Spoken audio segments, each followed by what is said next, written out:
destined to become Iraq's ruler one day, had a vicious streak. If he got into a fight at school, he would make sure that the other boy would be pinned back while he beat him up, and the bodyguards made sure that nobody intervened. Qusay was more subtle in his behavior. He gave an outward impression of being reserved and studious, but both boys inherited their father's killer instinct. He was getting them ready to be rulers. And to be a ruler, in Saddam's way of looking at things, was to be capable of horrific acts of violence, because at heart, his power was based on fear. And the boys weren't the only ones in the family who saw violence as an effective device to get their way. Saddam's daughters were also capable of making brutal threats. Aras Karim, the Iraqi National Congress intelligence chief, told me how he had been at school with Saddam's children.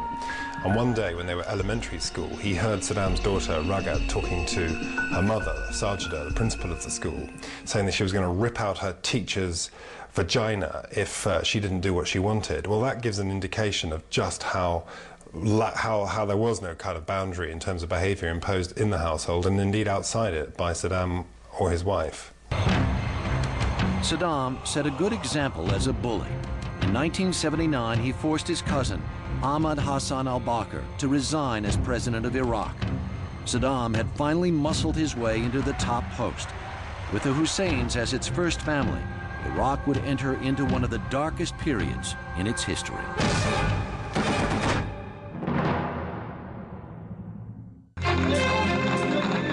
When Saddam Hussein became president of Iraq in 1979, he reveled in all the trappings of his office.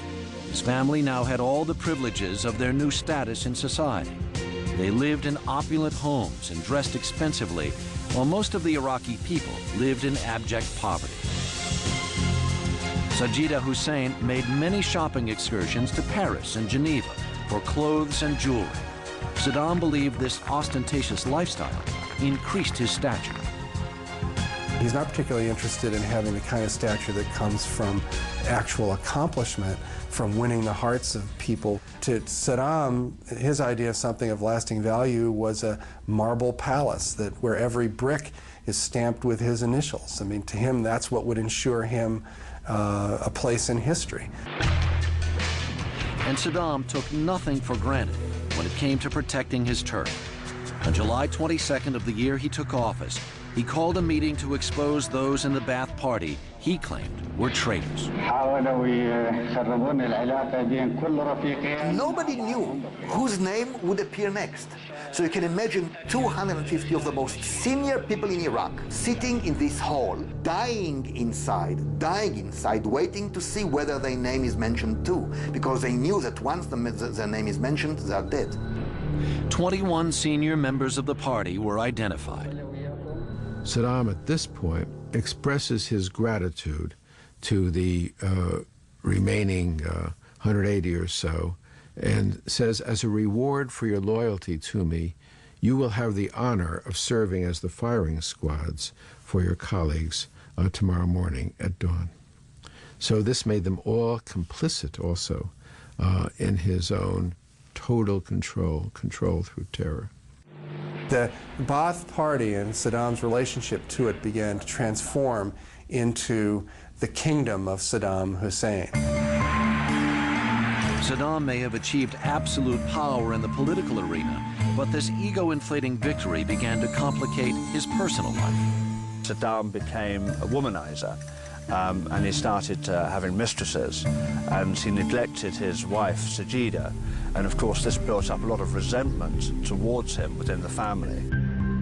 Uday was particularly incensed by the betrayal of his mother, even though Saddam had actually had a mistress since 1967. Her name was Parasula Lamsos. One evening I stayed later than usual. He put on some Frank Sinatra music, Strangers in the Night, and the atmosphere was electric. He was very hot-blooded, and he knew how to act with women. By the mid-1980s, Saddam Hussein was firmly entrenched as Iraq's supreme leader and did much to modernize his oil-rich domain. He also began to promote his own cult of personality. every other block, one has a huge picture of Saddam on a building and murals. Saddam as sportsman, Saddam as statesman, Saddam as kindly father, Saddam as military hero. But this is necessary for his famished ego to be told how great he is, how important he is. He believed he was destined to be one of the legendary heroes of the Arab world. Saddam Hussein sees himself as one of the great leaders of history. He sees himself as a new Saladin, the Islamic general who drove the Crusaders out of Jerusalem. He sees himself as a new Nebuchadnezzar, the Babylonian king who sacked Jerusalem and brought the Jews into captivity. These images are extremely important for Saddam Hussein. And like the conquerors of the past, Saddam sought to expand his realm. By the late 1980s, he'd spent almost a decade fighting a costly and bloody war with Iran. He'd started this war in an attempt to take over that country and loot its wealth. It was in this conflict that he first unleashed chemical and biological weapons. He has the very most dangerous personality type that we know about. It's conceptualized as malignant narcissism. He cannot empathize with the pain and suffering of others, including his own people. In 1988, Saddam began targeting the Kurds, citizens of northern Iraq whose quest for independence was a nuisance to the government in Baghdad. Saddam turned to family for a solution to this problem. His cousin, General Ali Hassan al-Majid, or Chemical Ali as he came to be known, was put in charge of a plan to exterminate the Kurds. Poisonous gases were used to kill thousands. Many others were executed. More than 180,000 men and women simply disappeared. Many were later found in mass graves, but there are still vast numbers unaccounted for. Brutality, torture, and murder became commonplace under Saddam Hussein, and his sons were responsible for much of the horror. Saddam Hussein's family could not be anything but highly dysfunctional. And obviously you had in Uday a flamboyant character, a grandiose character who in many ways was a caricature of his father. There were many people who felt he was just psychotic, you know, violent, sadistic.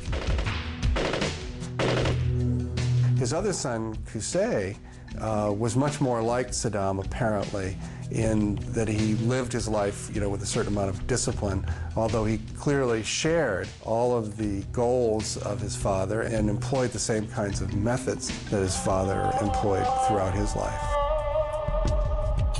Qusay married a young woman named Sahar, the daughter of a general and clansman from Tikrit. They had 3 children before the marriage was eventually dissolved.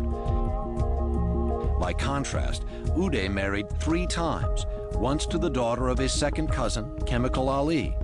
But all of his marriages would end in divorce, and he would have no children. Instead, he became notorious for rounding up young women, raping them, and then leaving them in disgrace. His pursuit could often include murder. This horrifying conduct was typical of Uday, who'd become infamous for sexual assaults during his days at the University of Baghdad.